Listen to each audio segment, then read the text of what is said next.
Hello students, how are you all. आज का हमारा टॉपिक है influence of heredity and environment. तो इसमें हम जानेंगे कि किस तरह से हेरिडिटी और एनवायरनमेंट जो है वो एक व्यक्ति को या एक बच्चे को इफेक्ट करते हैं। इंट्रोडक्शन। सबसे पहले थोड़ा सा हम इन दोनों के बारे में जान लेते हैं। All human beings are a product of heredity and environment। यानी कि सभी के सभी जितने भी ह्यूमन बीइंग है वो हेरिडिटी और इन्वायरमेंट दोनों का प्रोडक्ट है। यानी आनुवंशिकता और वातावरण दोनों से मिलके किसी व्यक्ति का जो है व्यक्तित्व बनता है या उसकी पर्सनैलिटी या वो एक पूरा व्यक्ति बनता है। Heredity and environment factors together play a vital role in shaping human behavior। ये दोनों ही साथ में एक विटल रोल प्ले करते हैं हमारे बिहेव को शेप करने के लिए। साइकोलॉजिस्ट ने कॉमनली जो हेरिडिटी है उसको बोला है नेचर और इन्वायरमेंट को बोला है नर्चर। ये आपको याद रखने की चीज है। हेरिडिटी को क्या बोला है? नेचर। और इन्वायरमेंट को क्या बोला है? नर्चर। ये बहुत बार क्वेश्चन में आ जाता है और ये बहुत इंपॉर्टेंट भी है। नेक्स्ट हम अब जानते हैं थोड़ा सा हेरिडिटी के बारे में। Heredity is the passing on traits from parents to their offspring. यानी हेरिडिटी क्या है? माता पिता से गुणों का उनके बच्चों के अंदर पास होना ही हेरिडिटी है। जैसे आप देख सकते हैं ये डैड है और ये कौन है? मॉम है और ये उनका सन है। तो जो सन है उसके ईयर जो है वो फादर की तरह से है, उसकी आईज भी जो है वो फादर की तरह से है, लेकिन उसके जो हेयर हैं वो मदर के ऊपर डिपेंड करते हैं। और हाइट भी इन दोनों की से जो बच्चा है उसकी हाइट भी इफेक्ट होती है अपने मदर फादर से। Role of heredity. हेरिडिटी का क्या रोल होता है एक पर्सन के लिए?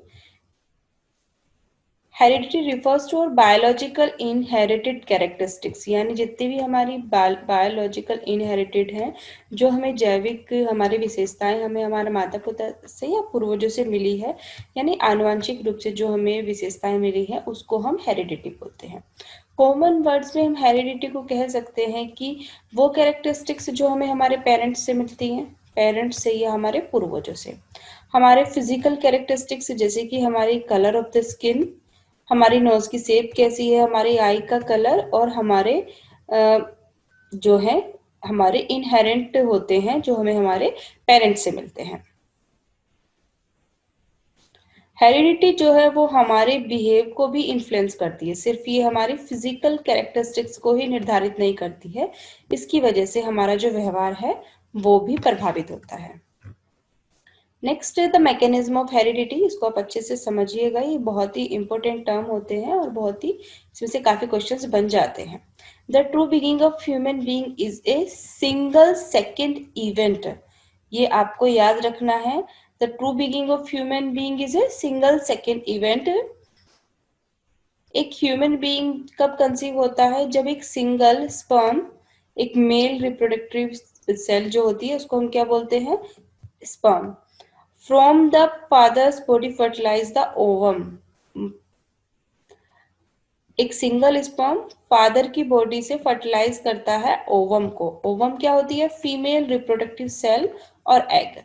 From the mother's body to form a zygote. यानी कि जब एक ह्यूमन बीइंग का कंसीव होता है, जब एक सिंगल स्पर्म जो होता है जो कि एक मेल का रिप्रोडक्टिव सेल है फादर की बॉडी से, और वो फर्टिलाइज करता है ओवम को जो कि फीमेल रिप्रोडक्टिव सेल और एग होता है उसकी मदर की बॉडी को, और इसको हम बोलते हैं a zygote. This process is called fertilisation. जिसमें इस प्रोसेस को हम क्या बोलते हैं? फर्टिलाइजेशन। जिसमें एक स्पर्म और एक ओवम जो है वो कंबाइनली क्रिएट करते हैं एक सिंगल सेल को जिसको कि हम बोलते हैं जायगोट। ये चीजें आपको याद रखनी है। मेल के रिप्रोडक्टिव सेल को क्या बोलते हैं? स्पर्म। फीमेल के रिप्रोडक्टिव सेल और एग को क्या बोलते हैं? ओवम। इस पूरी प्रोसेस को क्या बोलते हैं? फर्टिलाइजेशन। और जब कंबाइंड होके जो क्रिएट होती है सिंगल सेल उसको हम क्या बोलते हैं? जायगोट। ओके। नेक्स्ट है हमारा which sperm meets which ovum is of a critical importance as it will determine the sex. यानी कि कौन से वाला जो स्पर्म है वो ओवम से जाके मैच होगा या कंबाइंड होगा, ये सबसे ज्यादा महत्वपूर्ण होता है किस चीज के लिए? Determine the sex. यानी कि जो बच्चा जो है वो बेबी बॉय होगा या बेबी गर्ल होगा, ये पूरा डिपेंड करता है स्पर्म के ऊपर कि किस तरह का स्पर्म जो है किस तरह के ओवम से जाके मिलता है। और ये सब चीजें ही निर्धारित करती हैं जो न्यू लाइफ होगी या जो न्यू बेबी होगा, जायगोट होगा, उसके अंदर किस तरह की कैरेक्टरिस्टिक्स आएंगी, किस तरह का उसका अपीयरेंस होगा, सब चीजों को। स्पर्म जो है वो सेवरल मिलियन स्पर्म सेल्स को प्रोड्यूस करता है फादर की बॉडी में से, और ओवम जो है वो सिर्फ एक निकलता है 1000 ओवा प्रोड्यूसिंग मदर की बॉडी से। यानी कि एक टाइम पे जो फादर की बॉडी है उसमें से बहुत सारे मिलियन स्पर्म सेल्स निकल सकती हैं, लेकिन एक टाइम पे मदर की बॉडी से एक ही ओवम रिलीज होता है। क्रोमोजोन्स, अब थोड़ा सा हम क्रोमोजोन्स के बारे में जानेंगे जो कि बहुत इंपॉर्टेंट है हमारी जेनेटिक्स के अकॉर्डिंग। जो जाइगोट्स होता है वो 46 क्रोमोजोम्स से मिलके बना होता है, और इनमें से हाफ फ्रॉम ईच पेरेंट होते हैं। यानी कि टोटल कितने होते हैं? 46 है, लेकिन उनमें से जो 23 हैं वो मदर के होते हैं, जो 23 होते हैं वो किसके होते हैं? फादर के। ओके,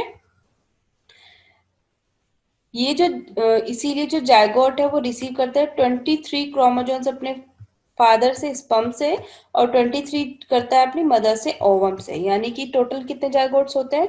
46 होते हैं। लेकिन ये 46 ऐसे नहीं होती कि 1 से लेके 46 होते हैं, पेयर में होते हैं। 23 का पेयर होता है, और हर पेयर में से एक जो क्रोमोजोन्स होता है वो फादर के स्पर्म का होता है, और एक जो क्रोमोजोन्स होता है वो मदर के ओवम का होता है। हर जो क्रोमोजोन्स है वो थाउजेंड ऑफ जीन्स को कंटेन करके रखता है। यानी एक क्रोमोजोन्स के अंदर थाउजेंड्स ऑफ जीन्स होते हैं, और इस डिस्कवरी को हम बोलते हैं ग्रेगर मेंडल। ओके,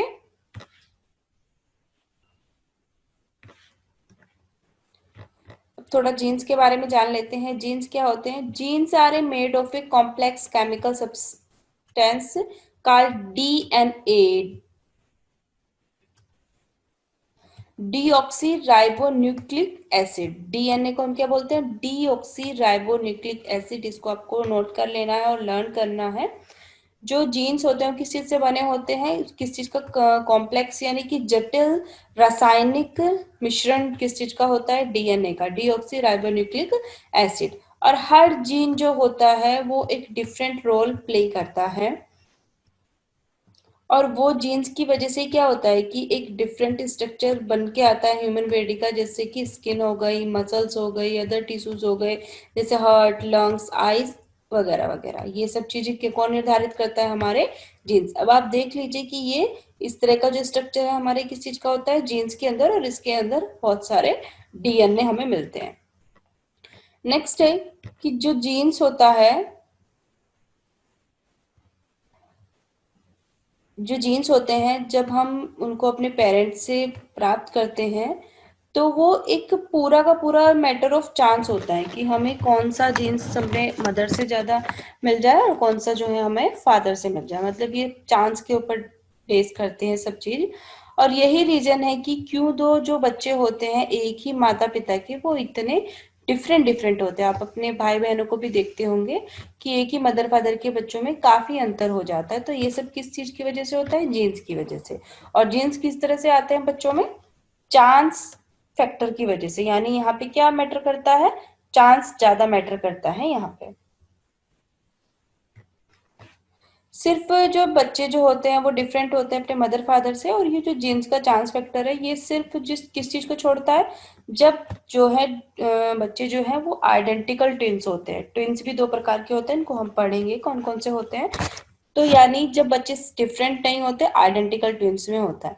स्टडीज में बताया गया है कि ऑलमोस्ट 50% डिफरेंस जो होता है जीन्स में एक ब्रदर और सिस्टर्स में होता है। यानी एक नॉर्मल ब्रदर और सिस्टर्स के अंदर कितने परसेंट का डिफरेंस होता है? 50% का। यानी उनकी 50% कैरेक्टरिस्टिक्स जो होती है वो सेम मानी जाती है, और 50% जो है वो अलग मानी जाती है। और ये सेम किस लिए होती है? क्योंकि दोनों एक ही पेरेंट्स के हैं, तो कुछ जीन्स तो ऐसे होंगे ही जो चांस फैक्टर की वजह से दो बच्चों में सेम आए होंगे। जीन्स जो है वो बेसिक यूनिट्स ऑफ हेरिडिटी है। अगर ये क्वेश्चन बहुत बार आ जाता है कि बेसिक यूनिट्स ऑफ हेरिडिटी क्या है, तो आपको क्या याद रखना है, जीन्स का है। Genes are structure present on the chromosomes. Chromosomes में जो स्ट्रक्चर प्रेजेंट किए जाते हैं वो हमारे जीन्स होते हैं। Genes are only responsible for passing heredity trades from one generation to another. सिर्फ जीन्स ही ऐसे फैक्टर होते हैं जो रेस्पॉन्सिबल होते हैं एक जनरेशन से दूसरी जनरेशन में हेरिडिटी को पास करने में, ट्रेड को पास करने में। Hence, genes are commonly known as carriers of heredity. Carriers of heredity कौन है? जीन्स है। ये भी आपको नोट करने की जरूरत है।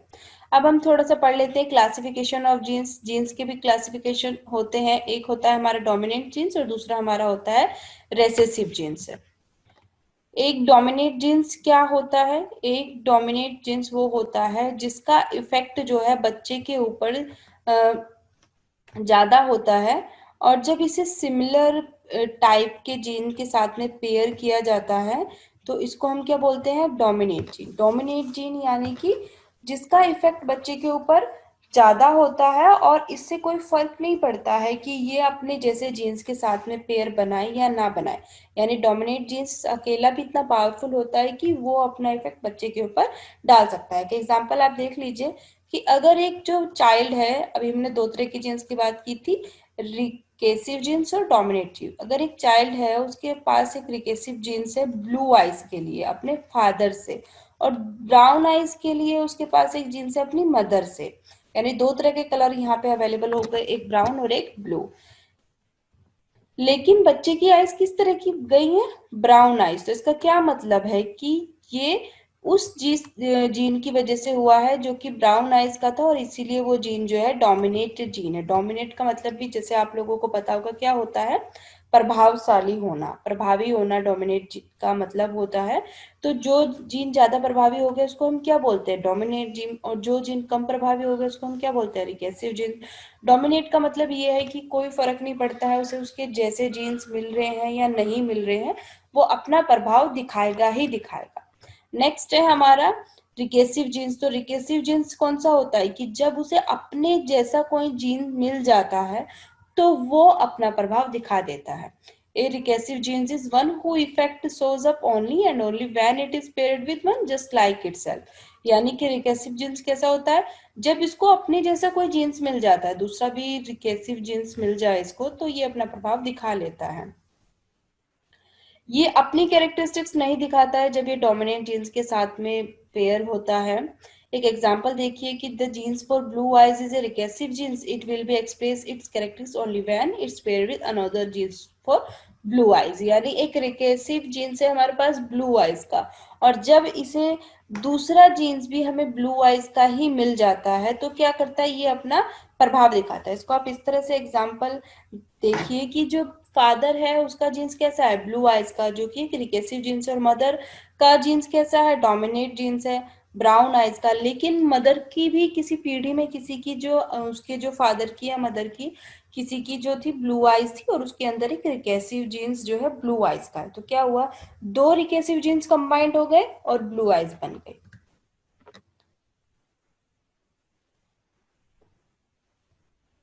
Determination of the sex of the child. बच्चे के सेक्स का निर्धारण करना किन चीजों से होता है?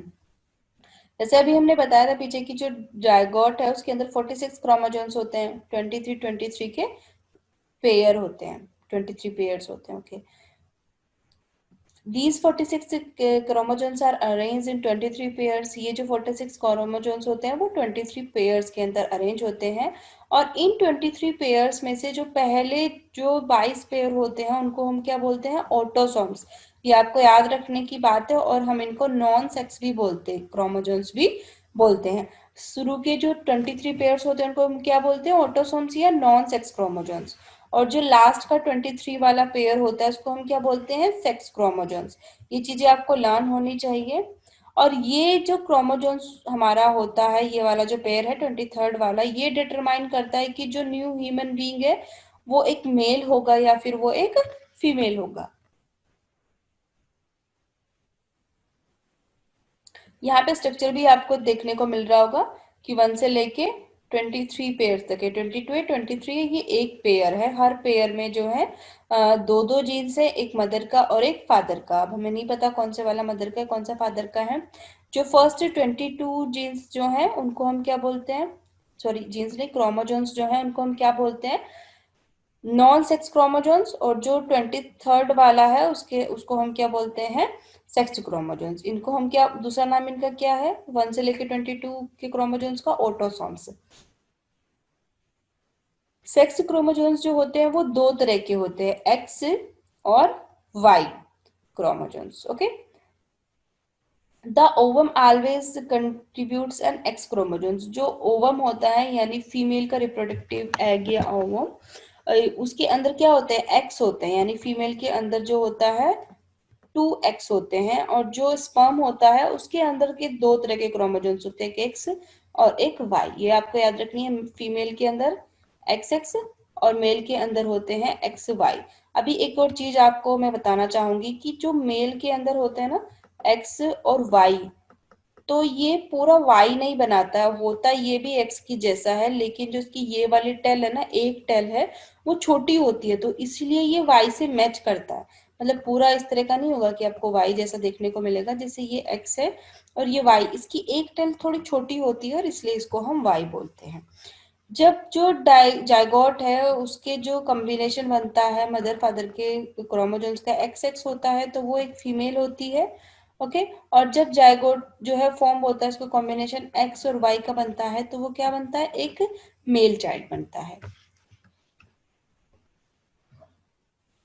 इस प्रकार से जो बच्चे का सेक्स है वो डिपेंड करता है उसके स्पर्म के ऊपर। यानी हमारी टेस्ट सीरीज, स्टडी मटेरियल या स्पेशल क्लासरूम कोर्स के लिए विजिट करें हमारी वेबसाइट kushmanda.com पर, या हमारे हेल्पलाइन नंबरों पर भी कॉल करके आप सारी डिटेल पता कर सकते हैं। So wait for our next video.